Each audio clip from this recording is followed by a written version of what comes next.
நான் என்ன சொல்ல வரேன்னா, நீங்க வெளியில வந்த பொழுது, இஸ்ரவேல் ஜனங்கள் வெளியே வந்த பொழுது அவர்களுக்கு மேக ஸ்தம்பம், அக்னி ஸ்தம்பம், அதெல்லாம் எது அடையாளம்னா பரிசுத்த ஆவியானவர். அப்போ இன்னைக்கு தேவன் என்ன சொல்றானா, ரட்சிக்கப்பட்ட ஜனமே உனக்கு ஒப்பானவன் ஒருவனும் இல்லை.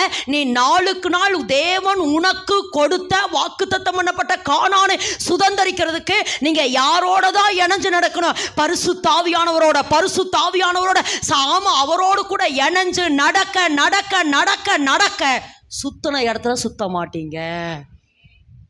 ஓகேவாமா? பரிசுத்த ஆவியானவர் உங்களை சுத்த விட மாட்டாரு.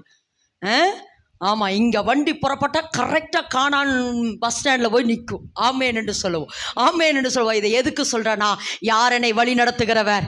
பரிசுத்த ஆவியானவர். ஆமேன் என்று சொல்லுவோம். பழைய பாட்டொனுக்கு புறப்பட போகுது, வண்டி போகுது, வண்டி ஓட்டினர் ஆவியானவர், வழி நடத்தினவர் இல்லை, வண்டி ஓட்டுனவர் இயேசுவானவர், வழி நடத்தினகிறவர் ஆவியானவர்.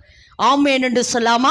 அப்ப ஆவியானவரோட இணைஞ்சு நடக்க நடக்க நடக்க தேவன் நமக்கு குறித்த ஸ்தானத்துல, குறித்த எல்லையில சுத்தி சுத்தி போக மாட்டோம். நேரா போய் கானானுக்குள்ள பிரவேசிக்க, அது வாக்குத்தத்தம் பண்ணப்பட்ட இடத்துல போய் சேர்க்கிறதுக்கு பரிசுத்த ஆவியானவர் நமக்கு உதவி செய்வார்.